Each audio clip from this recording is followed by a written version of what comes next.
Pengambilan gula tambahan yang berlebihan sangat berbahaya dan berkait rapat dengan macam-macam penyakit. Berbeza dengan gula yang terkandung dalam makanan seperti karbohidrat dan buah-buahan, gula natural dalam makanan ini dicerna lebih perlahan disebabkan oleh kehadiran serat dan nutrisi-nutrisi yang lain. Sumber gula berlebihan pada zaman sekarang ni wujud banyak dalam makanan-makanan seperti minuman bergas, cereal untuk sarapan, desserts dan juga makanan fast foods. Sebab tu sekarang ni major industri makanan dah mula beralih kepada minuman dan juga makanan yang mengandungi gula tiruan atau pengganti gula yang mempunyai kalori yang rendah ataupun zero calories. Jadi dalam video hari ni kita nak tengok adakah pengganti gula seperti stevia lebih berbahaya daripada gula biasa, adakah artificial sugar ni berkesan untuk mengurangkan berat badan, dan di penghujung video nanti saya akan kongsikan apakah personal recommendation saya mengenai tajuk ni dan apakah artificial sugar yang saya sendiri guna. Kita tengok lepas ni.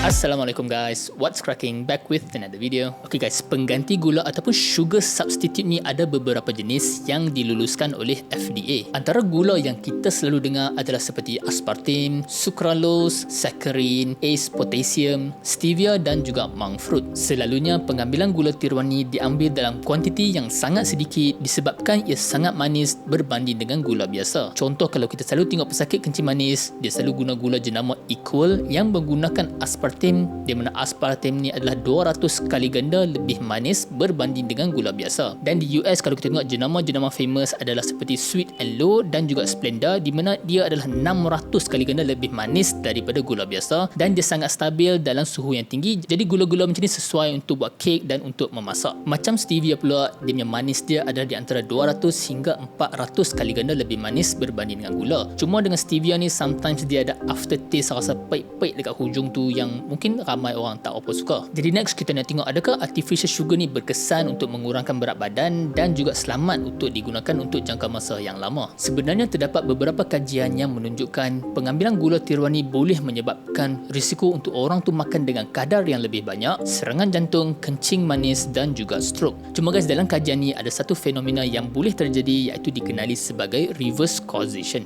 Apa benda pula dah reverse causation ni? Hampa dengar? Hampa dengar? Setiap kali aku nak record video, time tu lah jet pejuang nak mai, helikopter nak turun.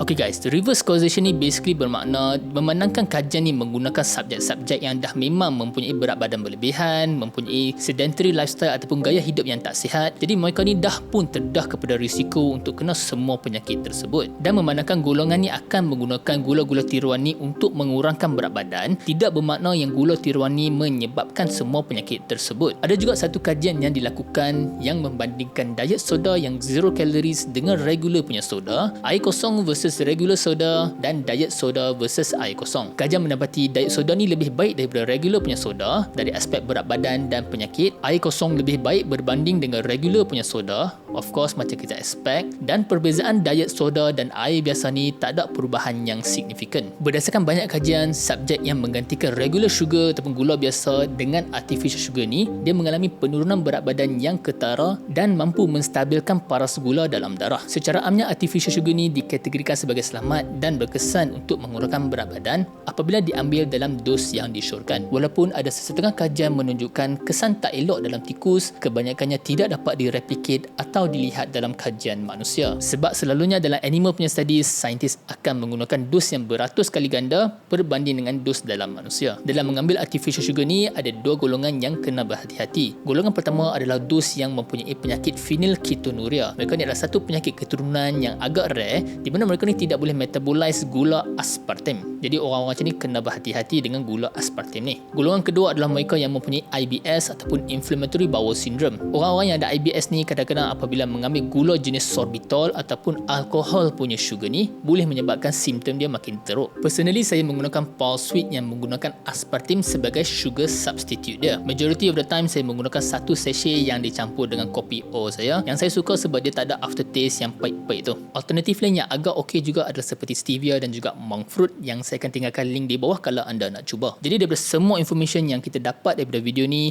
adalah recommendation saya. Sekiranya anda adalah golongan yang suka minum air gas yang biasa, yang penuh dengan gula tu, ada kebaikan dan advantage sekiranya anda transition kepada minuman-minuman yang diet soda yang tidak mempunyai calories. Yang kedua, untuk golongan yang memang tak minum air tin langsung, whether diet ke tak diet punya soda, saya tak nampak any reason untuk anda mula untuk start minum air tin ni. Unless anda nak minum sekali-sekala occasionally, tak ada masalah. Untuk mereka yang dok amalkan minum diet soda setiap hari ni, nasihat saya adalah untuk transition kepada minuman teh ataupun kopi yang kita sendiri boleh buka sachet artificial sugar dan kita boleh control supaya lama-lama kita boleh taper off artificial sugar ni. Untuk berapa banyak yang kita boleh minum setiap hari, cuba limitkan 1 ataupun maksimum 2 tin diet soda setiap hari. Janganlah bantai hingga 5 ke 6 tin mentang-mentang dia zero calories. Tapi as for now, dengan data yang kita ada, artificial sugar ni dikategorikan sebagai selamat untuk digunakan, tetapi kita masih perlu berhati-hati sebab kajian mengenai artificial sugar ni dia banyak conflicting dan berbeza mengikut certain kajian. Okay guys, kalau anda nak tahu apakah 5 makanan yang mempunyai gula yang sangat tinggi, anda boleh tengok video selepas ni. That's the video guys. Saya harap mempost konten seperti ini. Kalau hampa dapat apa-apa manfaat daripada video ni, jangan lupa like dan subscribe. Tinggalkan soalan hampa di ruang komen di bawah. Kita jumpa dalam video seterusnya.